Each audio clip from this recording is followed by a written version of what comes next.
Доброго времени суток, дорогие телезрители! В эфире НВК «Саха», программа про авто 14. Мы обсуждаем темы и поднимаем вопросы, которые касаются безопасности дорожного движения. В студии работает Руслан Ачиров. В течение следующих 25 минут вас ждет много интересной и полезной информации. Итак, смотрите в сегодняшнем выпуске. Статистика происшествий. Что случилось на дорогах республики за последнюю неделю? Какого числа в России отмечают День госавтоинспекции? Кто они, ветераны ГАИ? В день образования госавтоинспекции поговорим о ветеранской организации. Я бы в инспекторы пошел, пусть меня научат, как подрастает юная смена. Повторение – мать учения. Правила дорожного движения в нашей студии проверит врач ультразвуковой диагностики Екатерина Федорова. А в начале выпуска предлагаем вашему вниманию обзор происшествий на дорогах нашего региона.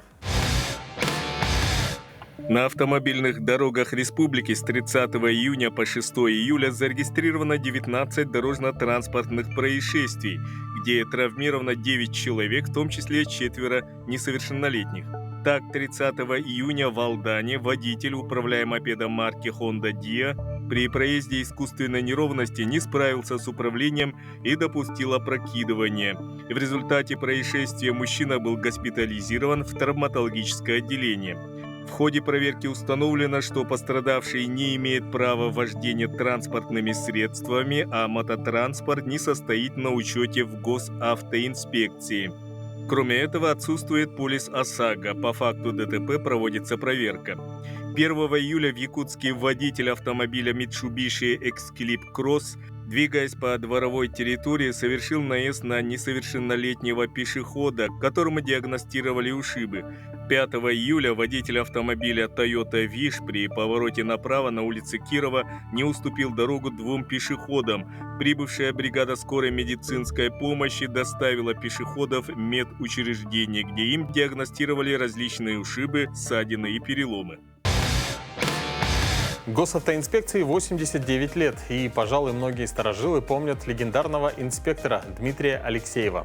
В середине прошлого столетия он был грозой всех нарушителей движения. Именно с ним связана забавная народная аббревиатура «ВОДКА», расшифровку которой помнят водители тех лет. Водитель осторожно, дорогу контролирует Алексеев. Надо отметить, что 40-градусный напиток Дмитрий Николаевич никогда не употреблял и другим не советовал, особенно тем, кто за рулем. О ветеранах и ветеранской организации ГАИ наш следующий сюжет. Сегодня трудно поверить, но 89 лет назад, в 1936 году, все начиналось с нескольких человек в отделении ГАИ, пометок, нарисованных мелом на асфальте, и десятков секундомеров, служивших для определения скорости движения автомобилей. А в 90-х хорошим показателем считалось зафиксировать не больше 10 ДТП. Именно столько оформлял один экипаж за смену. Но по-прежнему еще не было лазерных рулеток, позволяющих замерить расстояние при аварии без перекрытия дороги. Все приходилось делать вручную. Вместо сотовых телефонов пользовались рации, которые сейчас украшают музей госавтоинспекции, как и аппараты проверки на алкоголь и устройства замера скорости автомобиля. В музее ГАИ целая эволюция технического прогресса в этом направлении, от допотопных, которые использовали в 70-х, до относительно последних. В устройствах могли произойти сбои, поэтому на всякий случай инспекторы заранее узнавали, на каких ближайших предприятиях есть стационарные телефоны. Угоны раскрывали, ориентируясь на память. Это сейчас повсюду камеры, видеорегистраторы, есть компьютерные базы данных, а тогда нарушителей запоминали в лицо, смеется Айсен Прокопьев, председатель Союза ветеранов ГАИ. Совет ветеранов госавтоинспекции МВД по республике Саха-Якутия был создан в 70-х годах, и непосредственно он занимается, конечно, патриотическим и наставничеством молодых сотрудников органов внутренних дел, которые поступают на службу госавтоинспекции. Всего на сегодняшний день среди ветеранов и пенсионеров госавтоинспекции насчитывает более 1000. И до сих пор Айсен Ильич с ностальгией вспоминает своего наставника Николая Никитина, у которого проходил стажировку в свои первые дни службы. И свой позывной 328, и пост номер 3, который на несколько лет оставался в зоне его ответственности. Старожилы наверняка помнят, что это стационарный пост ГАИ у въезда в Хатасы. Ветераны даже на заслуженном отдыхе не остаются в стороне ни от работы с подрастающим поколением, ни от пропагандистской работы в СМИ, ни от организации музейных экспозиций об истории ГАИ. Они участники воспитательной работы с молодыми сотрудниками, делятся опытом, их называют наставниками. Пользуясь случаем, мы поздравляем ветеранов госавтоинспекции и действующих сотрудников ГАИ с праздником. 3 июля свой день рождения отметила Государственная автоинспекция. В этом году ей исполнилось 89 лет. С поздравительным словом в нашей студии сегодня ветеран ГАИ, подполковник полиции в отставке Елена Гуляева. Елена Владимировна, здравствуйте. Добрый день, Руслан.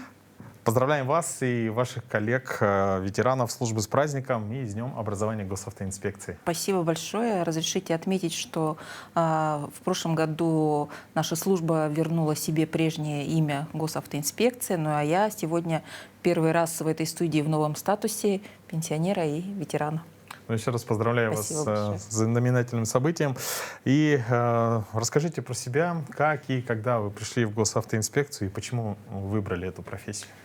Ну, вообще история, можно сказать, удивительная. Я в Госавтоинспекцию пришла по объявлению по радио. В 90-е годы очень популярны были в городе радиостанции СТВ-радио, Виктория. Как раз и на одной из этих радиостанций я услышала объявление, что в Госавтоинспекцию республики требуются сотрудники, пишущие, творческие, умеющие работать с детьми. И поскольку причисляла себя к таковым, решила откликнуться на это объявление, хотя уже был готов у меня пакет документов для устройства на работу в наш университет. Но объявление на радио круто повернуло мою судьбу, и на 30 лет Госавтоинспекция стала моей родной службой, и могу сказать с точностью, что ни разу я не пожалела о своем выборе. Ну, когда на службу поступает молодой сотрудник, да, новый сотрудник, конечно, там всегда есть наставники, люди, которые всегда подскажут. Кто вот был наставником для вас? В первую очередь хотела бы сказать о Соколовой Татьяне Олеговне, которая была моим руководителем в 1995 году, когда я пришла на службу. Она многому научила, вдохновила, направила и дала, так сказать, заряд энергии вот на все эти годы. Кроме того, среди своих наставников я бы хотела отметить таких коллег, как Кривошапкин Виталий Иннокентьевич, Рабинович Лев Владимирович, Соловьев Сергей Степанович, Миназьев Рашид Рушатович, которые очень многому научили в плане службы. Ну, еще и масса других сотрудников, которые долгие годы прослужили в Госавтоинспекции, настоящие офицеры, преданные своему делу люди, очень достойные сотрудники, которые помогали не только мне, но и многим-многим другим моим коллегам, молодым сотрудникам. Угу. На ваш взгляд, какими навыками должен обладать сотрудник Госавтоинспекции? Ну, прежде всего, сотруднику Госавтоинспекции необходимо, естественно, образование юридическое, либо профильное образование. У меня, например, мое первоначальное образование филологическое, в дальнейшем я получила юридическое образование. Кроме того, необходимо уметь писать, говорить, поскольку сотрудник прежде всего составляет протоколы, например, да, и ошибка в протоколе может стоить, как говорится, проигрыша в суде, например. Говорить необходимо для того, чтобы общаться с участниками движения, ведь необходимо разъяснять, рассказывать. Затем необходима, конечно, физическая подготовка, поскольку служба достаточно сложная и напряженная, нужно быть здоровым. Необходимы навыки психолога, потому что взаимодействие с людьми требует определенной гибкости и умения выходить из различных ситуаций, порой очень сложных. Ну, вот сейчас, оглядываясь назад, какие значимые события или яркие моменты вы можете вспомнить? Ну, я думаю, что самым значимым результатом, событием работы госавтоинспекции и службы пропаганды, в частности, в которой я проработала 30 лет, можно считать снижение смертности в результате дорожно-транспортных происшествий, в том числе снижение детского дорожно-транспортного травматизма. К примеру, в 90-е годы на дорогах республики гибло в результате ДТП порядка 15, а то и 20 несовершеннолетних. Сейчас этот показатель снижен во много раз. К примеру, в прошлом году в результате ДТП на дорогах Якутии погибло 2 ребенка, а в позапрошлом 1. Конечно, это все равно трагедия, но это значимый результат многих лет профилактической работы. Отмечу, что усовершенствована база работы госавтоинспекции. Все видят, что сейчас очень много современной техники, транспорта, камеры, фиксации нарушений и так далее. В техническом плане, конечно, служба шагнула очень далеко вперед. Если говорить о событиях и достижениях работы пропаганды, то хочу сказать, что мы добились того, что в республике появились стационарные автогородки. Значительно улучшилась оснащенность образовательных учреждений мобильными автогородками. Развивается движение юных инспекторов, наших помощников. Сегодня наши помощники, юные инспекторы, принимают участие во всероссийских и даже международных мероприятиях по безопасности дорожного движения. Это очень здорово и очень отрадно. Если говорить о ярких событиях, то хочу сказать, что благодаря своей работе я объездила практически пол России для участия в различных мероприятиях, приобрела много друзей. Это, конечно, очень здорово. И коллег по работе в различных ведомствах, организациях, образовательных учреждениях, в том числе на телевидении, в средствах массовой информации. До сих пор мы поддерживаем отношения крепкие, тесные. Я надеюсь, что эта связь будет долгой и крепкой. И что бы вы хотели пожелать в профессиональный праздник своим коллегам? Конечно, в первую очередь хотелось бы пожелать коллегам и ветеранам службы, их семьям здоровья, благополучия, коллегам, работающим, успехов, достижений, новых званий, звезд, результатов в работе по снижению аварийности на наших дорогах и снижению смертности в результате дорожно-транспортных происшествий, мира и покоя в целом в стране, а также взаимопонимание с участниками дорожного движения.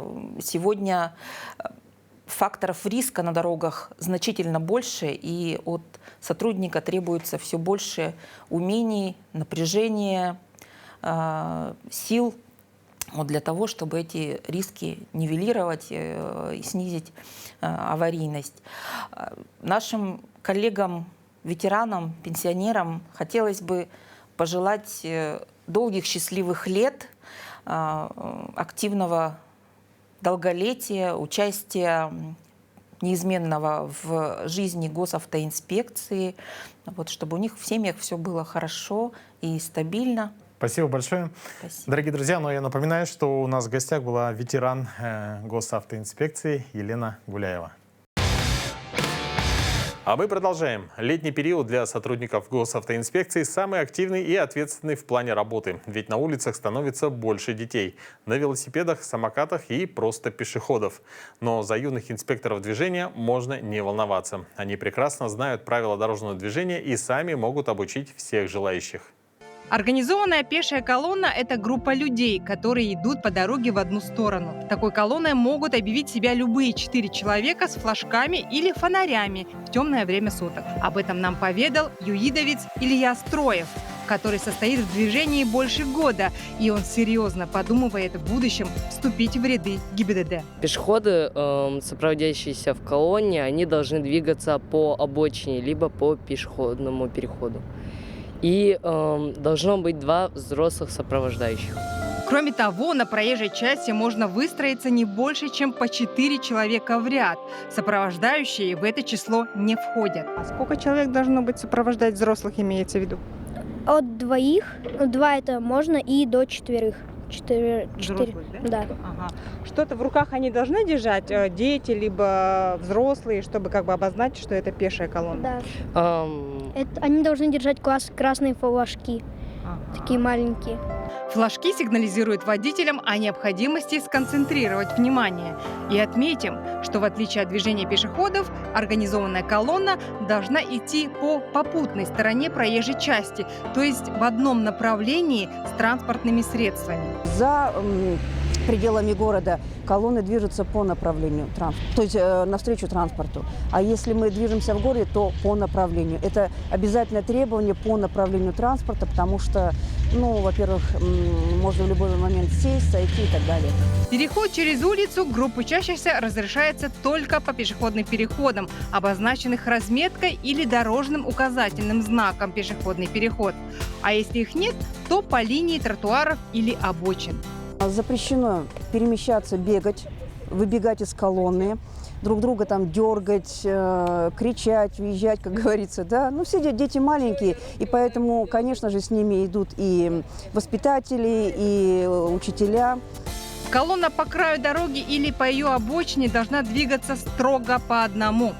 Если группа идет по 2, по 3, то водитель приближающегося транспорта может не увидеть людей, скрытых от него идущими по ближайшему ряду. А если это дети, то не исключена опасность, что один из дальних детей может выкинуть, играя, ближнего на дорогу прямо под колеса машины. С удовольствием хочу приступить к нашей постоянной и любимой многими рубрике, в которой горожане проверяют свои знания о правилах дорожного движения. По традиции наш экспресс-тест состоит из 10 вопросов, а ответит на них врач ультразвуковой диагностики Екатерина Федорова. Екатерина, здравствуйте. Здравствуйте. Расскажите, пожалуйста, какой у вас водительский стаж? У меня права с 2008 года. 2008 года. Хорошо, мы желаем вам удачи. Здесь будет 10 вопросов, и нам нужны будут ваши 10 ответов. Итак, первый вопрос. Какие из указанных знаков разрешают проезд на автомобиле к месту проживания или работы? Вариант ответов только А, только В, А и В, и 4-й вариант все. Так, я считаю, что знак «въезд запрещен» запрещает вообще въезжать, поэтому знак «движение запрещено» и «движение механических средств» А и В. Вариант номер 3. Принято. Следующий вопрос. Как вам следует поступить в данной ситуации? Вариант ответов: уступить дорогу встречному автомобилю. 2. Проехать первым. И 3. Действовать по взаимной договоренности с водителем встречного автомобиля. Тут, так как преграда на моей полосе, поэтому я должна уступить дорогу встречному автомобилю. Вариант номер 1. Принято. Следующий вопрос. Разрешено ли вам поставить автомобиль на стоянку в этом месте? Вариант ответов: разрешено. 2 вариант: разрешено, если при этом не будут созданы помехи для движения маршрутных транспортных средств. И 3 вариант: запрещено. Запрещено, потому что от остановки, тем более от пешеходного перехода, еще 5 метров мы не должны стоять. Поэтому запрещено. Вариант номер 3. Принято. Следующий вопрос. Что обозначают прерывистые линии разметки на перекрестке? Варианты ответов: обязательное направление движения на перекрестке. 2 вариант: полосы движения в пределах перекрестка. 3 вариант: предупреждение о приближении к разметке, разделяющей транспортные потоки противоположных или попутных направлений. Так как у нас такой большой перекресток, поэтому это полосы движения в пределах перекрестка. Вариант номер 2. Да. Принято. Следующий вопрос. Разрешен ли вам разворот на этом участке дороги? Варианты ответов: 1. разрешен. 2. разрешен только при видимости дороги не менее 100 метров. И 3 вариант: запрещен. Разворот. Знаков никаких нету у нас тут, и разметок нету. Поэтому разрешено, но так как у нас поворот впереди, поэтому если видимость меньше... 2 ответ. Вариант номер 2. Принято. Следующий вопрос. Разрешается ли вам в конце подъема перестроиться на среднюю полосу для опережения грузового автомобиля? Варианты ответов: разрешается. Второй вариант: разрешается только при видимости дороги не менее 100 метров. И третий вариант: запрещается. Так как у нас тут двухполосная дорога и прерывистая линия, то обогнать можно, но с осторожностью, потому что там как бы горка. Но один. Вариант номер 1. Принято. Следующий вопрос. Разрешено ли вам выехать на перекресток, за которым образовался затор? Варианты ответов: разрешено. Второй вариант: разрешено, если вы намерены выполнить поворот. И третий вариант: запрещено. Разрешено, если я хочу выполнить поворот. Второй ответ, потому что затор — это, конечно, нарушение. Буду мешать проезжающим другим машинам. Вариант номер 2. Следующий вопрос. Где могут двигаться пешеходы в жилой зоне? Варианты ответов: только по тротуарам и в один ряд по краю проезжей части. И третий вариант: по тротуарам и по всей ширине проезжей части. Ну, я думаю, если в жилая зона, то они могут двигаться где хотят. Третий ответ. Вариант номер 3. Принято.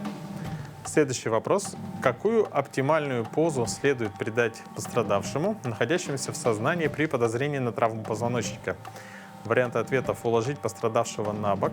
Второй вариант: уложить пострадавшего на спину на твердой ровной поверхности без необходимости его не перемещать, позу не менять. Третий вариант: уложить пострадавшего на спину, подложить под шею валик из одежды и приподнять ноги. Первый и третий, они для другой совсем были этих ситуаций, поэтому второй вариант. Вариант номер 2. Следующий вопрос. Вам разрешено продолжить движение. Варианты ответов: только прямо. Второй вариант: прямо или в обратном направлении. Третий вариант: во всех направлениях. Поворот налево запрещен, поэтому я еду прямо, либо разворачиваюсь на перекрестке и еду обратно. Вариант Второй. номер 2. Принято. Это был последний вопрос. А сейчас результаты проверит преподаватель правил дорожного движения, эксперт Анастасия Бушуева. Анастасия, здравствуйте. Примите наши сердечные поздравления с юбилеем. Спасибо большое за поздравления. Всем желаю здоровья и счастья. И проверим, конечно же, знания по правилам дорожного движения Екатерину. Итак, первый вопрос. Какие из указанных знаков разрешают проезд на автомобиле к месту проживания или работы? А. Движение запрещено. Он запрещает, значит, въехать к месту проживания или работы. В. То же самое. Вы правильно сказали. Именно запрещено движение механических транспортных средств. Эти два знака А и В разрешают проезд на автомобиле к месту проживания или работы. А вот знак Б. Въезд запрещен. Запрещает движение всех видов транспортных средств, кроме маршрутных транспортных средств. Вообще из запрещающих знаков 6 знаков предоставляет такую льготу. А вот Б запрещает. Ответ 3. Правильно ответили. Как вам следует поступить в данной ситуации? У кого препятствие, тот уступает. Соответственно, мы здесь уступаем дорогу встречному автомобилю. Ответ 1. Разрешено ли вам поставить автомобиль на стоянку в этом месте? Мы знаем правило, что остановка и стоянка запрещена ближе 15 метров от остановочных площадок. И, конечно же, запрещено на пешеходном переходе и ближе 5 метров перед ними. Соответственно, ответ будет 3. Ответ был правильным. Что обозначают прерывистые линии разметки на перекрестке? Здесь у нас горизонтальная разметка 1,7 и обозначает полосы движения в пределах перекрестка. Разрешен ли вам разворот на этом участке дороги? Действительно, впереди у нас поворот, поэтому если мы хотим сделать разворот, мы должны это сделать только при видимости дороги не менее 100 метров. Далее, разрешается ли вам в конце подъема перестроиться на среднюю полосу для опережения грузового автомобиля? Здесь у нас не обгон, это опережение. Опережение – это мы двигаемся большей скоростью, чем попутное транспортное средство, поэтому даже в конце подъема мы можем его опередить. Ответ – разрешается. Ответ был тоже правильным. Разрешено ли вам выехать на перекресток, за которым образовался затор? Согласно правилам 13.2, если впереди затор, мы должны оттуда уходить, чтобы не создавать вторую пробку. То есть мы должны поворачивать направо, налево. И поэтому здесь ответ тоже был правильным. Разрешено, если вы намерены выполнить поворот. где могут двигаться пешеходы в жилой зоне. Ну, жилая зона, таких знаков у нас в населенном пункте много установлено. В жилой зоне мы двигаемся не более 20 км в час. Здесь запрещено стоянка работающим двигателем, стоянка грузовых автомобилей более 3,5 тонн, сквозное движение, учебная езда. Ну, поэтому здесь пешеходы у нас двигаются по тротуарам и по всей ширине проезжей части. Здесь Екатерина тоже правильно ответила. Какую оптимальную позу следует придать пострадавшему, находящемуся в сознании при подозрении на травму позвоночника? Ну, здесь сомнений нету, тем более вы медицинский работник. Здесь вы абсолютно правильно ответили: уложить пострадавшего на спину на твердой поверхности, без необходимости его не перемещать, позу не менять. Все-таки это у нас травма позвоночника. Вам разрешено продолжить движение. У нас установлен знак, запрещающий налево. Запрещено, но развороту не запрещает. Движение прямо разрешает или обратном направлении. Здесь ответ тоже был правильным. Прямо или обратном направлении. Итак, у нас Екатерина ответила на все вопросы правильно. Молодец. Ну, уважаемые водители, соблюдайте правила дорожного движения. Ведь правила дорожного движения – это закон дороги, которые строго надо соблюдать. И уважайте других участников дорожного движения. Всего вам доброго. До свидания.